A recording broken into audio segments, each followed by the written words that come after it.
दोस्तों नमस्कार, study portal में आप सबका स्वागत है। दोस्तों आज की वीडियो महिला शक्ति, भारत के अंदर महिलाओं के पास जो कानूनी अधिकार हैं, उनके बारे में है। हमारे समाज के अंदर आमतौर पर आपने देखा होगा बच्चियों का, महिलाओं का, स्त्रियों का समय-समय पर बहुत ज़्यादा शोषण होता है और उनको अवेयर करना हम सबकी ज़िम्मेदारी बनती है। ये वीडियो किसी भी महिला या पुरुष का पक्ष और विपक्ष के लिए नहीं है। ये सिर्फ उन कानूनी अधिकारों की बात कर रहे हैं जो भारत के अंदर महिला सशक्तिकरण को बढ़ावा देगा और हमारी बहन बेटियों को और ज़्यादा सुरक्षित करेगा और उनको ज़्यादा से ज़्यादा सुरक्षा और सम्मान प्रदान करेगा। तो आइए शुरू करते हैं, एक-एक कानून को देख लेते हैं। सबसे पहला कानून आप देख लीजिए, बाकी आप कानून के हिसाब से इनको वेरीफाई कर लीजिए। समय-समय पर कानून चेंज भी होते रहते हैं, वो भी देख लीजिएगा, लेकिन कुछ न कुछ फ़ायदा आप लोगों को ज़रूर होगा। नंबर 1 पर रखा गया है, शादीशुदा या अविवाहित स्त्रियाँ अपने साथ हो रहे अन्याय व प्रताड़ना को घरेलू हिंसा कानून के अंतर्गत दर्ज कराकर उसी घर में रहने का अधिकार पा सकती हैं, जिसमें वे रह रही हैं। आमतौर पर आपने देखा होगा कि शादीशुदा और अविवाहित महिलाओं के साथ बहुत ज़्यादा अन्याय होता है, उनको प्रताड़ित किया जाता है, घरेलू हिंसा उनके ऊपर होती है और ये कहा जाता है कि आप घर से निकल जाइए। लेकिन ऐसा नहीं है, वो ये केस दर्ज करके उसी घर में रहने का अधिकार कानूनी आधार पर प्राप्त कर सकती हैं। सेकंड कानून, यदि किसी महिला की इच्छा के विरुद्ध उसके पैसे, शेयर्स या बैंक अकाउंट का इस्तेमाल किया जा रहा है, तो इस कानून का इस्तेमाल करके वह इसको रोक सकती है। ये भी याद रखना, क्योंकि आज के समय में सबसे ज़्यादा बवाल, सबसे ज़्यादा झगड़ा सिर्फ़ पैसों को और प्रॉपर्टी को लेकर होता है कि यदि किसी भी महिला के विरुद्ध उसके पैसे, उसके शेयर्स, उसके बैंक अकाउंट, उसकी अदर होल्डिंग्स, उनका इस्तेमाल किया जा रहा है, तो इस कानून का इस्तेमाल करके वो इसको रोक सकते हैं। तीसरा पॉइंट है, इस कानून के अंतर्गत घर का बंटवारा कर महिला को उसी घर में रहने का अधिकार मिल जाता है और उसे प्रताड़ित करने वालों को उससे बात तक करने की इजाज़त नहीं दी जाती है। यानी पूरी सिक्योरिटी और सुरक्षा की बात यहाँ पर हो रही है। चौथे नंबर पर देखिए, विवाहित होने की स्थिति में अपने बच्चे की कस्टडी और मानसिक शारीरिक प्रताड़ना का मुआवज़ा माँगने का भी महिला को अधिकार है। आपने देखा होगा जब विवाहित महिला के ऊपर अत्याचार होते हैं या फिर बच्चे को कस्टडी में लेने की बात आती है अलग-अलग होने की स्थिति में कि बच्चा माँ के पास रहेगा या पिता के पास रहेगा, तो हालाँकि उसके कुछ रूल्स होते हैं कि इतने साल तक का बच्चा है तो किसको कस्टडी मिलेगी। लेकिन यहाँ इतना ज़रूर है, बच्चे की कस्टडी और मानसिक शारीरिक प्रताड़ना का मुआवज़ा भी माँगने का एक महिला को अधिकार यहाँ होता है। 5वां है, घरेलू हिंसा में महिलाएं खुद पर हो रहे अत्याचार के लिए सीधे न्यायालय से गुहार लगा सकती हैं। इसके लिए वकील को लेकर जाना जरूरी नहीं है। अपनी समस्या के निदान के लिए पीड़ित महिला वकील, प्रोटेक्शन ऑफिसर और सर्विस प्रोवाइडर में से किसी एक को साथ ले जा सकती हैं और चाहे तो खुद ही अपना पक्ष वो रख सकती हैं। ये महिलाओं के मामले में रियायत दी गई है और ये बहुत ज़रूरी भी है, क्योंकि अगर हम महिला सशक्तिकरण को सच में ऊपर लेकर जाना चाह रहे हैं या महिलाओं को सच में सुरक्षित करना चाहते हैं, उनको सशक्त और एम्पावर करना चाहते हैं, तो हमें कुछ ढिलाई उनके प्रति भी बरतनी पड़ेगी। छठा है, भारतीय दंड संहिता 498 के तहत किसी भी शादीशुदा महिला को दहेज के लिए प्रताड़ित करना कानूनन अपराध है। अब दोषी को सजा के लिए कोर्ट में लाने या सजा पाने की अवधि बढ़ाकर आजीवन कर दी गई है। बहुत बड़ा मामला है, समय-समय पर आप देखोगे कि जब कोई भी शादी होती है तो दहेज की उसमें दिया भी जाता है, लिया भी जाता है, बढ़-चढ़कर माँग भी की जाती है और बढ़ा-चढ़ाकर दिया भी जाता है, जिसके लिए नॉर्मली दोनों ही पक्ष वैसे दोषी होते हैं। तो लेकिन यहाँ पर आप न महिला को प्रताड़ित कर सकते, न दहेज देने के लिए दबाव डाल सकते, न उसके ऊपर आप माँग रख सकते। तो ये चीज़ भी हमारे समाज में अब कानून के तहत आ चुकी है। 7वां है, हिंदू विवाह अधिनियम 1995 1995 के तहत निम्न परिस्थितियों में कोई भी पत्नी अपने पति से तलाक ले सकती है। पहली पत्नी होने के बावजूद पति दोबारा शादी, पति के साथ साल तक लापता होने पर, परिणय संबंधों में संतुष्ट न कर पाने पर, मानसिक या शारीरिक रूप से प्रताड़ित करने पर, धर्म परिवर्तन करने पर, पति को गंभीर या लाइलाज बीमारी होने पर, यदि पति ने पत्नी को त्याग दिया हो और उन्हें अलग रहते हुए 1 वर्ष से ज़्यादा समय, क्योंकि नॉर्मली आप देखोगे जब डिवोर्स वगैरह का केस फाइल होता है, तो वो फाइल शुरुआत तभी होती है जब तक वो 1 साल तक साथ ना रह रहे हों, क्योंकि बेसिक बुनियाद ही उस चीज़ की ये होती है और ये टाइम पीरियड आमतौर पर उसके लिए दिया जाता है। 8वें नंबर पे कहता है कि यदि पति बच्चे की कस्टडी पाने के लिए कोर्ट में पत्नी से पहले याचिका दायर कर दे, तब भी महिला को बच्चे की कस्टडी प्राप्त करने का पूर्ण अधिकार है। ये भी एक है भई, कई बार होता है कि पति पहले कस्टडी की रिक्वेस्ट डाल देता है, याचिका डाल देता है, लेकिन ऐसे मामले में महिला को बच्चे की कस्टडी प्राप्त करने का पूर्ण अधिकार होता है। 9वां है, तलाक के बाद महिला को गुजारा भत्ता, स्त्री धन और बच्चों की कस्टडी पाने का अधिकार भी होता है, लेकिन इसका फैसला साक्ष्यों के आधार पर अदालत ही करती है, सबूतों के आधार पर यहाँ पर फैसला होता है। 10वां है, पति की मृत्यु या तलाक होने की स्थिति में महिला अपने बच्चों की संरक्षक बनने का दावा कर सकती है। 11वां है, भारतीय कानून के अनुसार गर्भपात कराना अपराध की श्रेणी में आता है, क्राइम है ये, लेकिन एक गर्भ की वजह से यदि किसी महिला के स्वास्थ्य को खतरा हो, तो वह गर्भपात करवा सकती है। इसके अंदर कुछ लीगलाइजेशन भी होता है, इस कानून को ध्यान से देख लेना, ऐसा ना हो कि वीडियो को देख करके आप इस पर फाइनल डिसीजन ले पाओ।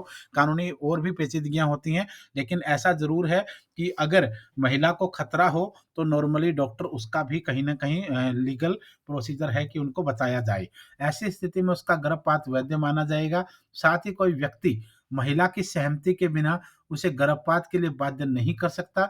यदि वैसा करता है, तो महिला कानूनी दावा कर सकती है और इसके ऊपर सजा का प्रावधान सख्त है। 12वां है, तलाक की याचिका पर शादीशुदा स्त्री हिंदू मैरिज एक्ट के सेक्शन 24 के तहत गुजारा भत्ता ले सकती है।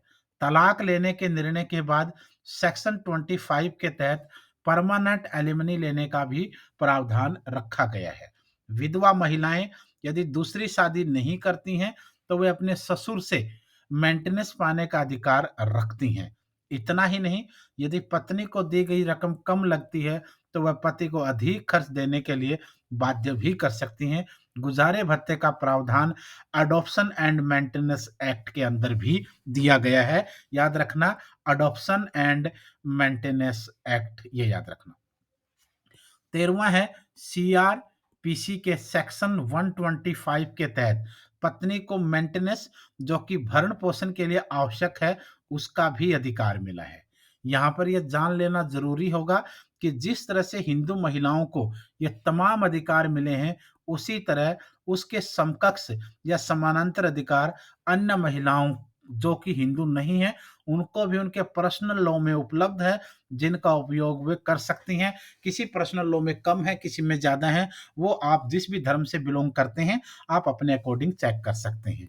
Question number 14, live in relationship में महिला पार्टनर को वही दर्जा प्राप्त है जो किसी महिला को मिलता है। ये भी क्योंकि जब से सुप्रीम कोर्ट के डिसीजन आए हैं, भारत पाश्चात्य देशों की तरह आगे बढ़ा है, महिला सशक्तिकरण हुआ है, वुमेन एम्पावरमेंट के साथ एजुकेशन बढ़ा है, तब से लिव इन के मामले भी बढ़े हैं और आधुनिकता के इस दौर में लिव इन रिलेशनशिप में महिला पार्टनर को वही दर्जा मिलेगा जो विवाहित महिला को मिलता है।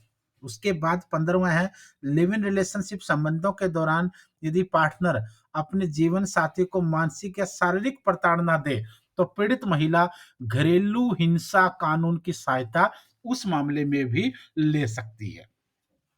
16वां है, लिव इन रिलेशनशिप से पैदा हुई संतान वैध मानी जाएगी और उसे भी संपत्ति में हिस्सा पाने का अधिकार होगा।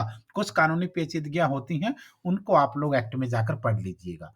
क्वेश्चन नंबर 17, पत्नी के जीवित रहते हुए यदि कोई पुरुष दूसरी महिला से लिव इन रिलेशनशिप रखता है, तो दूसरी पत्नी को भी गुजारा भत्ता पाने का अधिकार पहले की तरह होगा। क्वेश्चन नंबर 18, प्रसव से पूर्व गर्भस्थ शिशु का लिंग जांचने वाले डॉक्टर और गर्भपात कराने का दबाव बनने वाले पति दोनों को अपराधी करार दिया जाएगा। लिंग की जांच करने वाले डॉक्टर को 3 से 5 साल का कारावास और 10 से 15,000 रुपए का जुर्माना हो सकता है। ये आगे नए कानून के तहत आगे धीरे धीरे करके चेंज होगा, वह बढ़ेगा भी। लिंग जांच का दबाव डालने वाले पति रिश्तेदारों के लिए भी सजा का प्रावधान किया गया है। 19 है 1955 हिंदू मैरिज एक्ट के सेक्शन 26 के अनुसार पत्नी अपने बच्चे की सुरक्षा, भरण पोषण और शिक्षा के लिए भी निवेदन कर सकती है।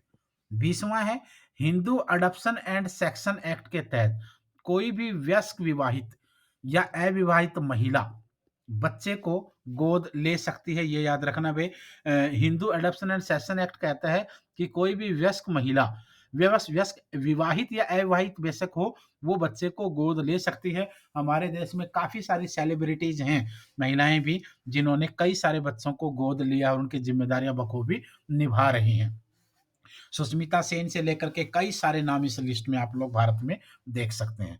21 यदि महिला विवाहित है तो पति की सहमति के बाद ही बच्चा गोद ले सकती है, क्योंकि दोनों की सहमति उसके अंदर शादीशुदा होने के बाद जरूरी होती है भाई।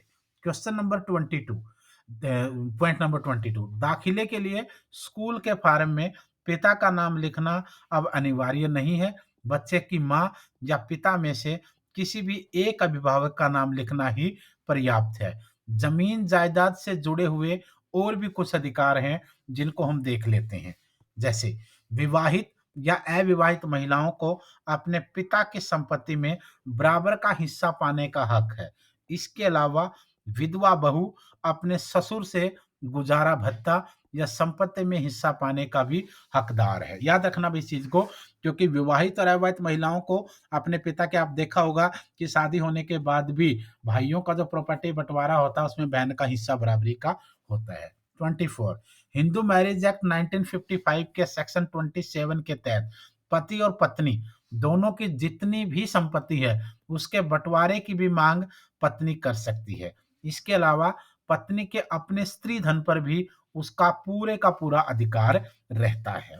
25 1954 के हिंदू मैरिज एक्ट में महिलाएं संपत्ति में बंटवारे की मांग नहीं कर सकती, लेकिन अब कोपार्सेनरी राइट के तहत उन्हें अपने दादाजी या अपने पुरखों द्वारा अर्जित संपत्ति में से भी अपना हिस्सा पाने का पूरा अधिकार है। यह कानून सभी राज्यों में लागू हो चुका है। कामकाजी महिलाओं के अधिकार भी आप देखिएगा आगे, अब जो है ये नेक्स्ट में ये कामकाजी महिलाओं के अधिकारों को डिस्कस हम करेंगे। 26 की बात हम कर रहे हैं यहाँ पर। 26 industrial dispute act rule 5 schedule 5 के तहत यौन संपर्क के प्रस्ताव को न मानने के कारण कर्मचारी को काम से निकालने व अन्य लाभों से वंचित करने पर कार्रवाई का प्रावधान है। जो आप लोग देखा होगा, जितने भी कार्यस्थल हैं आमतौर पर महिलाएं यौन शोषण का शिकार होती हैं, और जहां पर वो आवाज उठाती हैं वहां पर उनको अपनी नौकरी खोने का डर बना रहता है। तो ऐसे मामले में भी महिला सशक्तिकरण के लिए कानून है। 27 समान काम के लिए महिलाओं को पुरुषों के बराबर वेतन पाने का भी पूर्ण अधिकार है। 28 धारा 66 के अनुसार सूर्योदय से पहले सुबह 6 बजे और सूर्यास्त के बाद शाम 7 बजे के बाद काम करने के लिए महिलाओं को बाध्य नहीं किया जा सकता। लेकिन हर कानून में कुछ अपवाद होते हैं, कुछ कंपनी रूल्स होते हैं जिनको आपको देखना पड़ेगा। 29 भले ही उन्हें ओवरटाइम दिया जाए, लेकिन कोई महिला यदि शाम 7 बजे के बाद ऑफिस में न रुकना चाहे तो उसे रुकने के लिए बाध्य नहीं किया जा सकता। 30 कंपनी रूल अलग होंगे, देख लेना उनको। ऑफिस में होने वाले उत्पीड़न के खिलाफ महिलाएं शिकायत दर्ज करा सकते हैं, बिल्कुल करा सकती हैं भाई। कुछ कानून और हैं जो मैं नेक्स्ट उसमें ला दूंगा, क्योंकि जब पीडीएफ मर्ज कर रहा था तो 31 से 45 तक के कहीं स्किप हो गए, वो नेक्स्ट वीडियो में डाल दूंगा। यदि पुलिस एफआईआर दर्ज करती है तो एफआईआर की कॉपी देना पुलिस का कर्तव्य है। जैसे आप देखोगे जीरो एफआईआर होती है। जीरो एफआईआर में क्या होता है, नॉर्मली मान लो महिला के साथ क्राइम हुआ है बॉम्बे के अंदर, और जिस व्यक्ति ने क्राइम किया है वो बॉम्बे का पावरफुल व्यक्ति है। जब महिला वहां पुलिस स्टेशन में जाएगी बॉम्बे में, तो उस व्यक्ति के खिलाफ बॉम्बे पुलिस पता नहीं केस दर्ज करे या ना करे, फेवर ना कर दे या दर्ज ही ना हो, तो ऐसी स्थिति में महिला मान लो दिल्ली के अंदर एफआईआर दर्ज करा देती है, दिल्ली के अंदर किसी भी पुलिस स्टेशन में या भारत के अंदर किसी भी और राज्य में कहीं भी पुलिस स्टेशन में केस दर्ज करा देगी और वो पुलिस जो केस दर्ज करके उस केस को बॉम्बे पुलिस स्टेशन भेज देगी। जहाँ पर घटनास्थल से बाहर किसी और जगह पर पुलिस केस करवाने को ज़ीरो एफआईआर बोलते हैं। ये मामला पहली बार जब प्रकाश में आया था आपने देखा होगा निर्भया कांड के समय आया था, उसके बाद समय-समय पर आप लोगों ने देखा। 47 सूर्योदय से पहले और सूर्यास्त के बाद किसी भी तरह की पूछताछ के लिए किसी भी महिला को पुलिस स्टेशन में नहीं ले जाया जा सकता या रोका नहीं जा सकता। लेकिन इसमें भी कुछ अपवाद होते हैं, जैसे महिला पुलिसकर्मी का होना ज़रूरी है। महिला पुलिसकर्मी का साथ में होना ज़रूरी है या महिला प एम्बुलेंस महिला क्या बोलते हैं पुलिस स्टेशन की गाड़ी आएगी, महिला पुलिस आएगी, वो आएगा। तो उस तरीके के बहुत सारे प्रावधान हैं, उनको बेसिकली आप अच्छे से देख लेना। 48 पुलिस स्टेशन में किसी भी महिला से पूछताछ करने या उसकी तलाशी के दौरान महिला कांस्टेबल का होना अति महत्वपूर्ण है भई। 49 महिला अपराधी की डॉक्टरी जाँच महिला डॉक्टर करेगी या महिला डॉक्टर की उपस्थिति के दौरान कोई पुरुष डॉक्टर करेगा। और 50 है, किसी भी महिला गवाह को पूछताछ के लिए पुलिस स्टेशन आने के लिए बाध्य नहीं किया जा सकता। ज़रूरत पड़ने पर उससे पूछताछ के लिए पुलिस को उसके घर जाना होगा। पुलिस गवाह की बात हो रही है यहाँ पर और लेकिन कुछ मामलों में कुछ कानून अलग भी हो सकते हैं। तो ये कुछ इम्पोर्टेंट थे वह महिलाओं के लिए क्योंकि हमारी बहनों को, बेटियों को, माताओं को इन चीज़ों का पता होना ज़रूरी है क्योंकि नॉर्मली समाज के अंदर काफ़ी सारे अत्याचार धीरे-धीरे करके बढ़ रहे हैं, पहले भी थे, अभी भी बढ़ रहे हैं। लेकिन अगर कानूनों का थोड़ा-सा ज़्यादा पता होगा, अवेयरनेस थोड़ी होगी, हालाँकि किसी भी कानून का मिसयूज़ नहीं होना चाहिए, लेकिन अगर अवेयरनेस होगी, लोगों को पता होगा, तो ये अपराध कम होंगे और जो अपराध होंगे, उनकी सुनवाई भी होगी। तो आज की वीडियो में इतना ही था, कल फिर मिलेंगे। धन्यवाद, शुभकामनाएँ, वीडियो को शेयर कर दीजिए।